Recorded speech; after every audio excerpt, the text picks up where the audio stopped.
सौर विकिरण, ऊष्मा संतुलन एवं तापमान। आप अपने चारों तरफ वायु को महसूस करते हैं। क्या आप जानते हैं कि हम वायु के एक बहुत भारी पुलिंदे पाइल के तल में रहते हैं? हम वायु में सांस लेते हुए सांस द्वारा वायु को बाहर निकालते हैं, परंतु उसे महसूस तभी करते हैं जब ये गतिमान होती है। इसका तात्पर्य यह है कि गतिमान वायु ही पवन है। आप जानते हैं कि पृथ्वी चारों ओर से वायु से घिरी हुई है। वायु का यह आवरण ही वायुमंडल है, जो बहुत सी गैसों से बना है। इन्हीं गैसों के कारण ही पृथ्वी पर जीवन पाया जाता है। पृथ्वी अपनी ऊर्जा का लगभग संपूर्ण भाग सूर्य से प्राप्त करती है। इसके बदले पृथ्वी सूर्य से प्राप्त ऊर्जा को अंतरिक्ष में वापस विकिरित कर देती है। परिणामस्वरूप पृथ्वी न तो अधिक समय के लिए गर्म होती है और न ही अधिक ठंडी, अतः हम ये पाते हैं कि पृथ्वी के अलग अलग भागों में प्राप्त ताप की मात्रा समान नहीं होती। इसी भिन्नता के कारण वायुमंडल के दाब में भिन्नता होती है एवं इसी कारण पवनों के द्वारा ताप का स्थानांतरण एक स्थान से दूसरे स्थान पर होता है। इस अध्याय में वायुमंडल के गर्म तथा ठंडे होने की प्रक्रिया एवं परिणामस्वरूप पृथ्वी की सतह पर तापमान के वितरण को समझाया गया है। सौर विकिरण। पृथ्वी के पृष्ठ पर प्राप्त होने वाली ऊर्जा का अधिकतम अंश लघु तरंगदैर्घ्य के रूप में आता है। पृथ्वी को प्राप्त होने वाली ऊर्जा को आगामी सौर विकिरण या छोटे रूप में सूर्यातप इंसुलेशन कहते हैं। पृथ्वी भूआब जियोइड है। सूर्य की किरणें वायुमंडल के ऊपरी भाग पर तिरछी पड़ती है, जिसके कारण पृथ्वी सौर ऊर्जा के बहुत कम अंश को ही प्राप्त कर पाती है। पृथ्वी औसत रूप से वायुमंडल की ऊपरी सतह पर 1.94 कैलोरी प्रति वर्ग सेंटीमीटर प्रति मिनट ऊर्जा प्राप्त करती है। वायुमंडल की ऊपरी सतह पर प्राप्त होने वाली ऊर्जा में प्रतिवर्ष थोड़ा परिवर्तन होता है। ये परिवर्तन पृथ्वी एवं सूर्य के बीच की दूरी में अंतर के कारण होता है। सूर्य के चारों ओर परिक्रमण के दौरान पृथ्वी 4 जुलाई को सूर्य से सबसे दूर अर्थात 15 करोड़ 20 लाख किलोमीटर दूर होती है। पृथ्वी की इस स्थिति को अपसौर अफीलियन कहा जाता है। 3 जनवरी को पृथ्वी सूर्य से सबसे निकट अर्थात 14 करोड़ 70 लाख किलोमीटर दूर होती है। इस स्थिति को उपसौर पेरिहेलियन कहा जाता है। इसलिए पृथ्वी द्वारा प्राप्त वार्षिक सूर्यातप इंसुलेशन 3 जनवरी को 4 जुलाई की अपेक्षा अधिक होता है। फिर भी सूर्यातप की भिन्नता का ये प्रभाव दूसरे कारकों जैसे स्थल एवं समुद्र का वितरण तथा वायुमंडल परिसंचरण के द्वारा कम हो जाता है। यही कारण है कि सूर्यातप की यह भिन्नता पृथ्वी की सतह पर होने वाले प्रतिदिन के मौसम परिवर्तन पर अधिक प्रभाव नहीं डाल पाती है। पृथ्वी की सतह पर सूर्यातप में भिन्नता। सूर्यातप की तीव्रता की मात्रा में प्रतिदिन, हर मौसम और प्रति वर्ष परिवर्तन होता रहता है। सूर्यातप में होने वाली विभिन्नता के कारक हैं: I, पृथ्वी का अपने अक्ष पर घूमना, E, सूर्य की किरणों का नतिकोण, E, दिन की अवधि, IV, वायुमंडल की पारदर्शिता, V, स्थल विन्यास। परंतु अंतिम 2 कारकों का प्रभाव कम पड़ता है।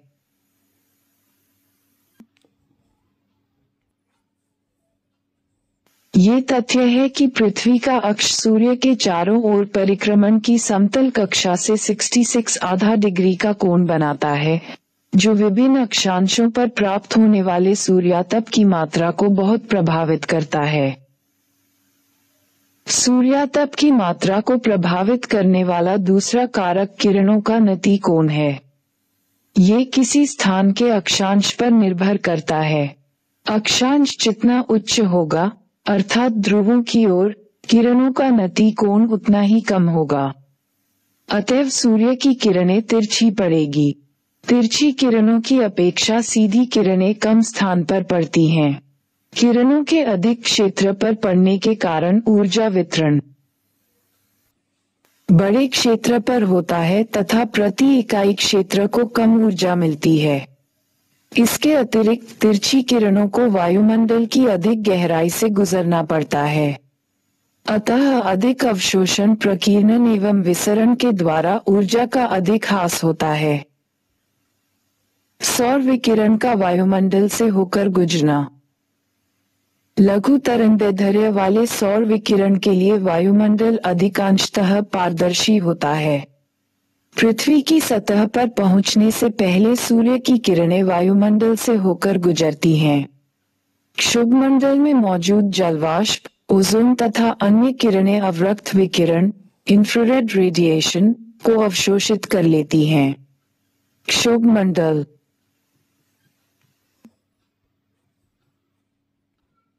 में छोटे निलंबित कण दिखने वाले स्पेक्ट्रम को अंतरिक्ष एवं पृथ्वी की सतह की ओर विकीर्ण कर देते हैं। यही प्रक्रिया आकाश में रंग के लिए उत्तरदायी है। इसी से उदय एवं अस्त होने के समय सूर्य लाल दिखता है तथा आकाश का रंग नीला दिखाई पड़ता है। ऐसा वायुमंडल में प्रकाश के प्रकीर्णन द्वारा संभव होता है। सूर्यातप का पृथ्वी की सतह पर स्थानिक वितरण।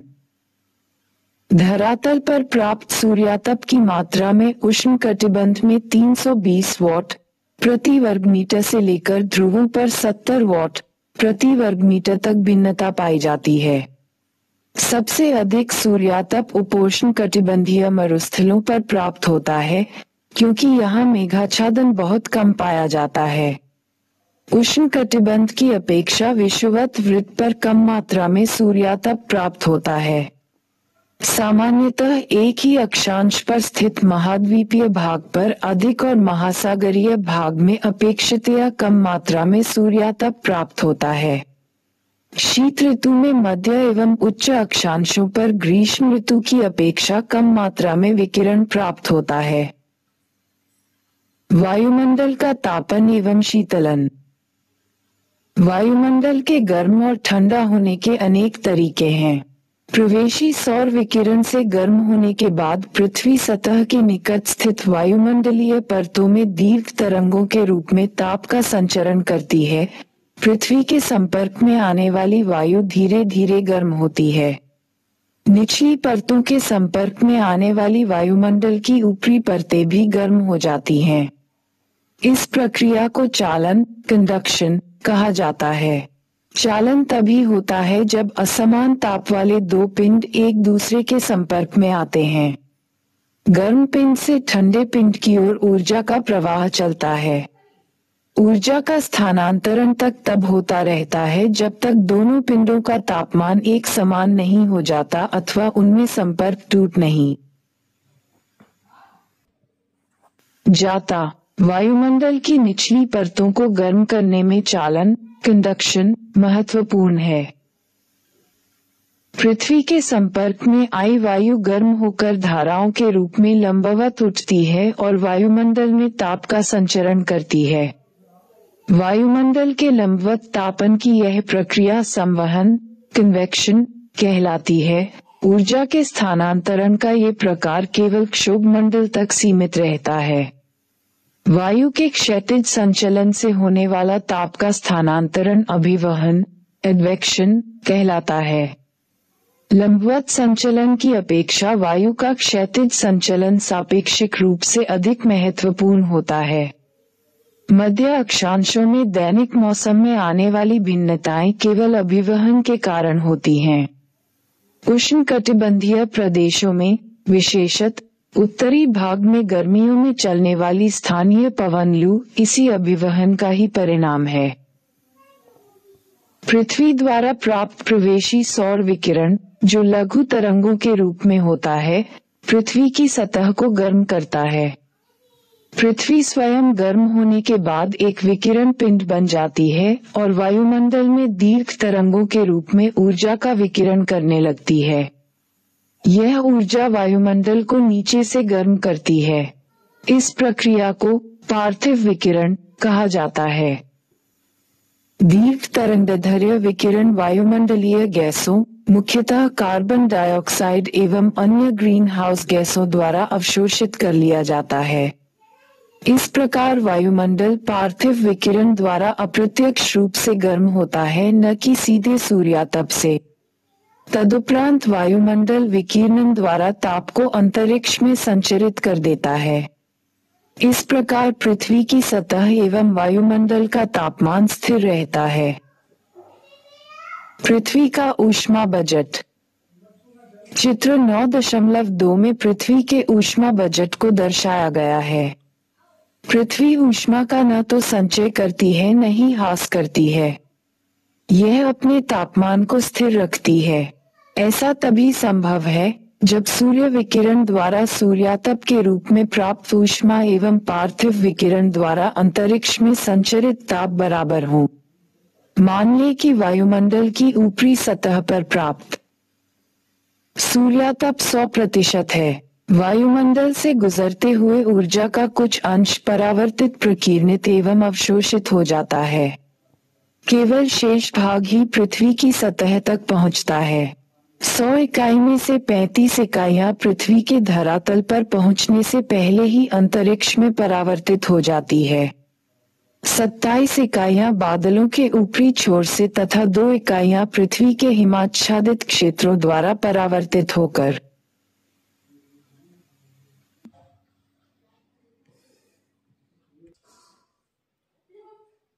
लौट जाती हैं। सौर विकिरण की इस परावर्तित मात्रा को पृथ्वी का एल्बिडो कहते हैं। प्रथम 35 इकाइयों को छोड़कर बाकी 65 इकाइयां अवशोषित होती है, 14 वायुमंडल में तथा 51 पृथ्वी के धरातल द्वारा। पृथ्वी द्वारा अवशोषित ये 51 इकाइयां पुनः पार्थिव विकिरण के रूप में लौटा दी जाती हैं।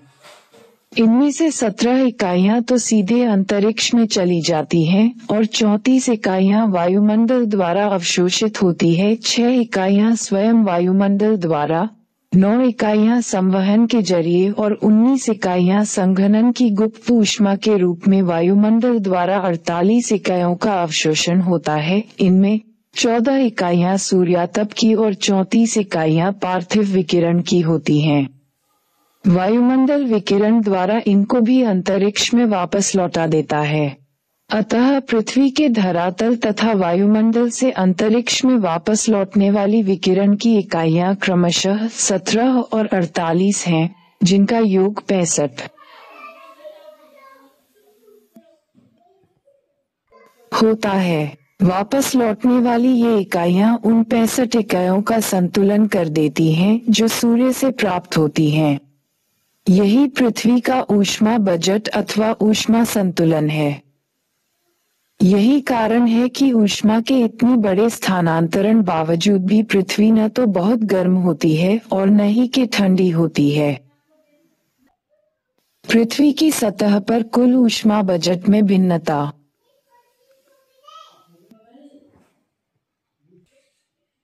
जैसा कि पहले व्याख्या की जा चुकी है, पृथ्वी की सतह पर प्राप्त विकिरण की मात्रा में भिन्नता पाई जाती है। पृथ्वी के कुछ भागों में विकिरण संतुलन में अधिशेष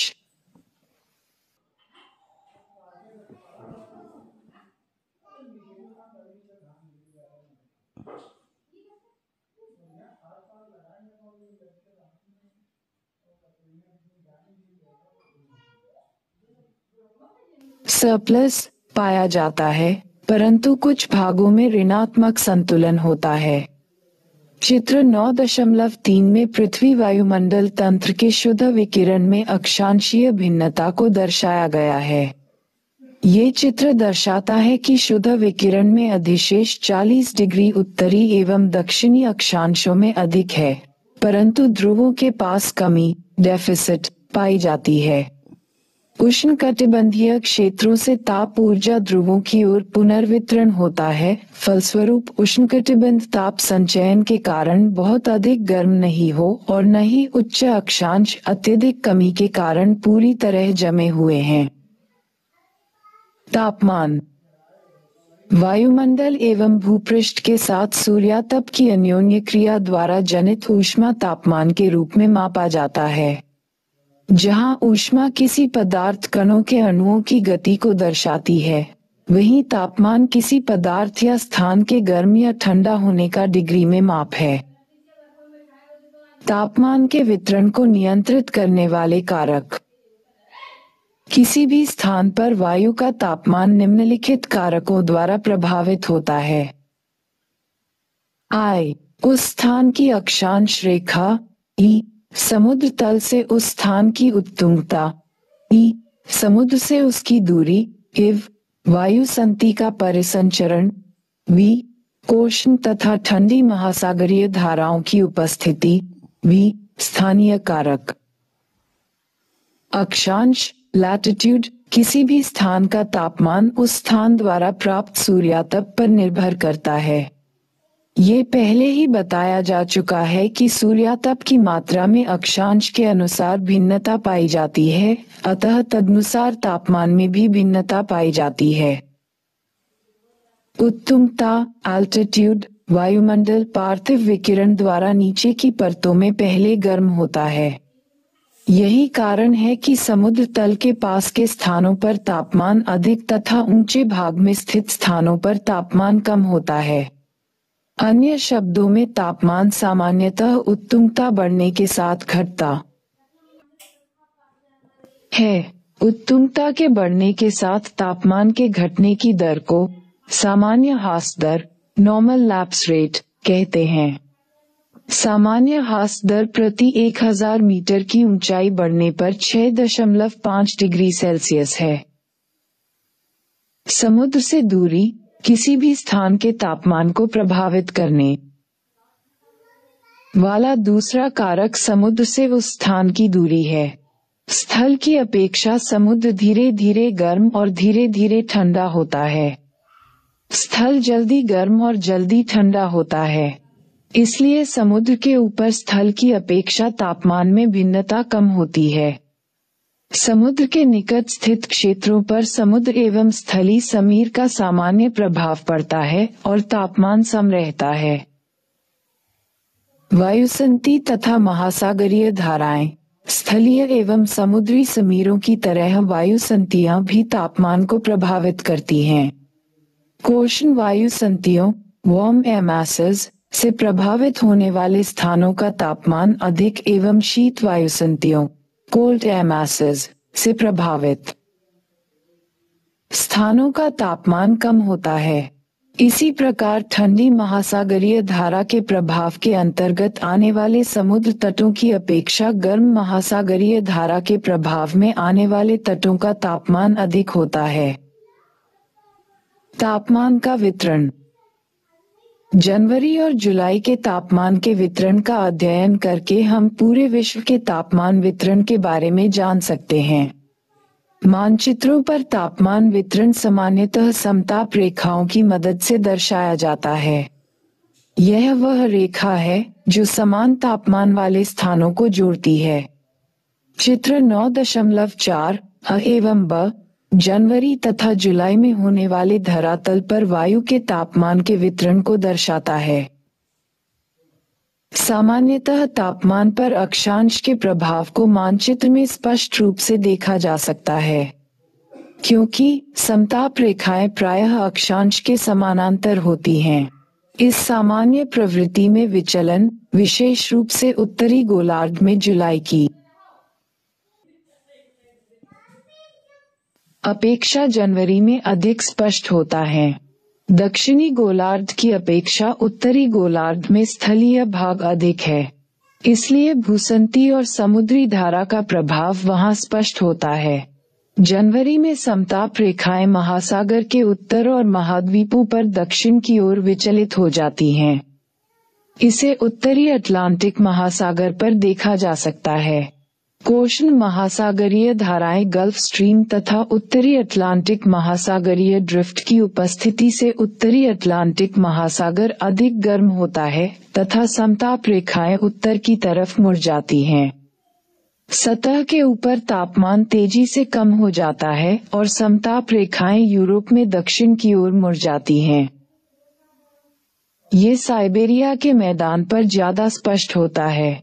60 डिग्री पूर्वी देशांतर के साथ साथ 80 डिग्री उत्तरी एवं 50 डिग्री उत्तरी दोनों ही अक्षांशों पर जनवरी का माध्य तापमान 20 डिग्री सेल्सियस पाया जाता है। इसी प्रकार जनवरी का माध्य मासिक तापक्रम विषुवतरेखीय महासागरों पर 27 डिग्री सेल्सियस से अधिक, उष्णकटिबंधों में 24 डिग्री से 0 से अधिक, मध्य अक्षांशों पर 20 डिग्री से 0 डिग्री से 0 तथा यूरेशिया के आंतरिक भाग में 18 डिग्री से 0 से 48 डिग्री से 0 तक दर्ज होता है। दक्षिणी गोलार्ध में तापमान पर महासागरों का स्पष्ट प्रभाव देखा जाता है। यहाँ समताप रेखाएं लगभग अक्षांशों के समानांतर चलती हैं तथा उत्तरी गोलार्ध की अपेक्षा भिन्नता कम तीव्र होती है। 20 डिग्री से 0, 10 डिग्री से 0 एवं 0 डिग्री से 0 की समताप रेखाएं क्रमशः 35 डिग्री द 0, 45 डिग्री द 0 तथा 60 डिग्री दक्षिण के समानांतर पाई जाती हैं। जुलाई में समताप रेखाएं प्रायः अक्षांशों के समानांतर चलती हैं। विषुवतरेखीय महासागरों पर तापमान 27 डिग्री से 0 से अधिक होता है। एशिया के उपोष्णकटिबंधीय स्थलीय भागों में 30 डिग्री उत्तरी अक्षांश के साथ साथ तापमान 30 डिग्री से 0 से अधिक पाया जाता है। 40 डिग्री उत्तरी एवं 40 डिग्री दक्षिणी अक्षांशों पर तापमान 10 डिग्री से 0 दर्ज किया गया है। चित्र 9.5 जनवरी एवं जुलाई के बीच तापांतर को प्रदर्शित करता है। सर्वाधिक तापांतर यूरेशिया महाद्वीप के उत्तरी पूर्वी क्षेत्र में पाया जाता है, जो लगभग 60 डिग्री से 0 है।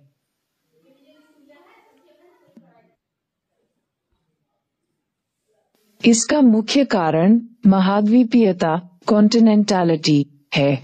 सबसे कम 3 डिग्री से 0 का तापांतर 20 डिग्री दक्षिणी एवं 15 डिग्री उत्तरी अक्षांशों के बीच पाया जाता है। तापमान का व्युत्क्रमण। सामान्यतः तापमान ऊंचाई के साथ घटता जाता है, जिसे सामान्य ह्रास दर कहते हैं। पर कई बार स्थिति बदल जाती है और सामान्य ह्रास दर उलट जाती है। इसे तापमान का व्युत्क्रमण कहते हैं। अक्सर व्युत्क्रमण बहुत थोड़े समय के लिए होता है, पर यह काफी सामान्य घटना है। सर्दियों की मेघ विहीन लंबी रात तथा शांत वायु व्युत्क्रमण के लिए आदर्श दशाएं हैं। दिन में प्राप्त ऊष्मा रात के समय विकिरित कर दी जाती है और सुबह तक भूपृष्ठ अपने ऊपर की हवा से अधिक ठंडी हो जाती है। ध्रुवीय क्षेत्रों में वर्ष भर तापमान व्युत्क्रमण होना सामान्य है। भूपृष्ठीय व्युत्क्रमण वायुमंडल के निचले स्तर में स्थिरता को बढ़ावा देता है। धुआं तथा धूलकण व्युत्क्रमण स्तर से नीचे एकत्र होकर चारों ओर फैल जाते हैं, जिनसे वायुमंडल का निम्न स्तर भर जाता है। इससे सर्दियों में सुबह के समय घने कोहरे की रचना सामान्य घटना है। यह व्युत्क्रमण कुछ ही घंटों तक रहता है। सूर्य के ऊपर चढ़ने और पृथ्वी के गर्म होने के साथ यह समाप्त हो जाता है। पहाड़ी और पर्वतीय क्षेत्रों में वायु अपवाह के कारण व्युत्क्रमण की उत्पत्ति होती है। पहाड़ियों तथा पर्वतों पर रात में ठंडी हुई हवा गुरुत्वाकर्षण बल के प्रभाव में भारी और घनी होने के कारण लगभग जल की तरह कार्य करती है और ढाल के साथ ऊपर से नीचे उतरती है। ये घाटी की तली में गर्म हवा के नीचे एकत्र हो जाती है। इसे वायु अपवाह कहते हैं। ये पाले से पौधों की रक्षा करती है। प्लैंक का नियम बताता है कि एक वस्तु जितनी गर्म होगी वह उतनी ही अधिक ऊर्जा का विकिरण करेगी और उसकी तरंग दैर्ध्य उतनी लघु होगी। 1 ग्राम पदार्थ का तापमान 1 अंश सेल्सियस बढ़ाने के लिए जितनी ऊर्जा की आवश्यकता है, वह विशिष्ट ऊष्मा कहलाती है। निम्नलिखित प्रश्नों के उत्तर लगभग 30 शब्दों में दीजिए। I. पृथ्वी पर तापमान का असमान वितरण किस प्रकार जलवायु और मौसम को प्रभावित करता है? E. वे कौन से कारक हैं जो पृथ्वी पर तापमान के वितरण को प्रभावित करते हैं? E. भारत में मई में तापमान सर्वाधिक होता है, लेकिन उत्तर अयनांत के बाद तापमान अधिकतम नहीं होता। क्यों? If. साइबेरिया के मैदान में वार्षिक तापांतर सर्वाधिक होता है। क्यों? 3. निम्नलिखित प्रश्नों के उत्तर लगभग 150 शब्दों में दीजिए। I. अक्षांश और पृथ्वी के अक्ष का झुकाव किस प्रकार पृथ्वी की सतह पर प्राप्त होने वाली विकिरण की मात्रा को प्रभावित करते हैं? E. उन प्रक्रियाओं की व्याख्या करें जिनके द्वारा पृथ्वी तथा इसका वायुमंडल ऊष्मा संतुलन बनाए रखते हैं। E. जनवरी में पृथ्वी के उत्तरी और दक्षिणी गोलार्ध के बीच तापमान के विश्वव्यापी वितरण की तुलना करें।